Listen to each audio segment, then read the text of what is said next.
There are Muslims that focus on the deen, but they think that the dunya doesn't matter. But we live in a dunya and we have to give da'wah and represent Islam. So your looks isn't just for the worldly pleasures. It's also about influence, discipline, and representation. And I'll tell you one thing that I found is your looks really matter when giving da'wah. And there's this thing called the halo effect, and it's actually really true. The better you look, the more approachable you're gonna be. And the more approachable that we become, the easier it is for us to give da'wah to other people and for them to accept Islam. The Prophet ﷺ said, Allah is beautiful and He loves beauty. So in this video, we're gonna talk about Islamic lookmaxxing. Improve your appearance for the sake of Allah subhanahu wa ta'ala and not to show off. I'll share some of my practical steps and everything that worked for me. And if you stay until the end, you'll have a full roadmap of the transformation, inshallah. Number one is your intention. What are you looking good for? In the self-improvement space, people look smacks to get girls or get attention or get fame from social media. But as Muslims, that's not our goal. Our intention is to follow the Sunnah, to look clean, to look presentable, and to be honorable. And most importantly, to be approachable so giving da'wah becomes easier. The Prophet ﷺ emphasized hygiene, good smell, trimming, and wearing nice clothes. Let me just show you guys. This is only one handful of my perfumes.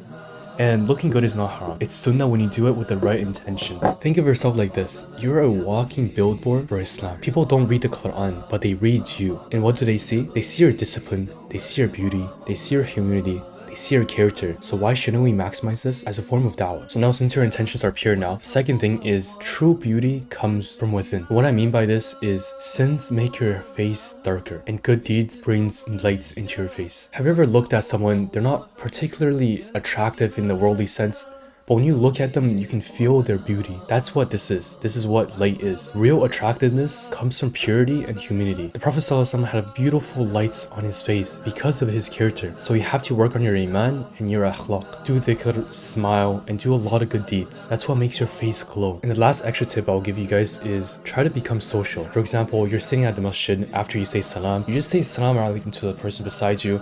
Salam alaikum, salam alaikum, say how are you, and that's gonna strike more conversations and help you become more social. And also accept who you are. Don't hide your Islam to fit in, because they will never accept you unless you believe what they believe. And when you're authentic, the light just comes through. Now number 3, we're gonna go through 3 sections: general hygiene, face care, and weekly grooming. The Prophet ﷺ said cleanliness is half of the faith, and cleanliness is actually more simple than you actually think. Brush your teeth twice a day, shower daily, wear deodorant, keep your mouth clean, and the Prophet ﷺ used to use the miswak daily. Number 2 is face care. Keep it simple but consistent. For me, you can see I don't really need skincare. What I do is literally just wudu, but for those people that need skincare, this is what I will use: cleanser, moisturizer, and spot cream. No need for those 10-step routines. Just keep it simple. In one way I was able to have very clean, clear skin is my diet. Your diet is very important when it comes to your skin health. So cut out seed oil, cut out junk food. You already know these stuff. Number 3 is weekly grooming. You have to groom yourself. So you can pick a day like Thursday night or Friday morning. So trim your nail, line up your beard, tidy your hair, shave under here and under there. And the Prophet ﷺ used to love looking good on Fridays. And number 4 is physical looks. So also 3 sections: beard, hair, body. The beard part is only for those people that have a beard. I don't have a beard, obviously, but the Prophet ﷺ said trim the mustache and let the beard grow. Don't let Western beauty standards affect you. Aim to resemble like a Muslim and a believer, not a random influencer. Real Muslim women, they don't value the earrings, they don't value the very soft looks on the boys. What they value is their deen. They're attracted to masculinity and grounded men. And if you have a beard, keep it because it's a part of your identity. Number 2 is hair. Find what hairstyle looks good based on your face shape. And I think there's actually a TikTok filter that can help you with this. So I just search up face shape. So you can see that when I'm clicking, you can see my face shape like this. So this is a good way to find your face shape and get a hairstyle based on that. And number 3 is your body. The Prophet ﷺ was fit. It's said that his chest is in line with his stomach and he had broad shoulders. And think about it, the Sahabas were warriors. They were strong and capable men. So you have to train consistently. But if you have never ever trained before, keep it simple. Just home workouts right now is fine. Just an extra tip I'll give you guys is if you're skinny, you should bulk up. And what fitness basically do is it boosts your confidence, it boosts your energy, and it helps with your presence. And I teach all of this in my community, which is the first link in the description. I teach about what you need to know about your diets, your hydration, everything with actionable steps, and also strength training plan and cardio health and most importantly, your recovery and sleep.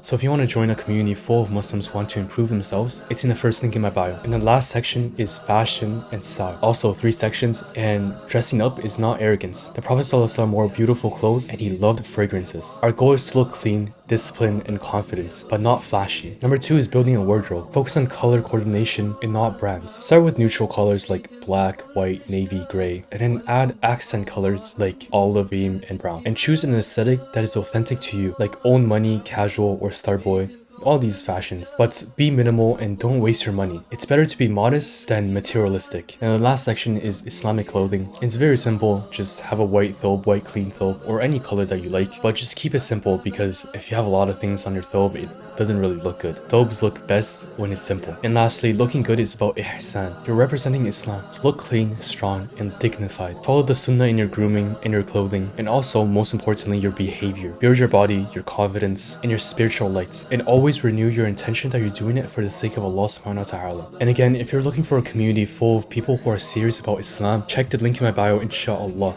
Assalamu alaikum wa rahmatullahi wa barakatuh.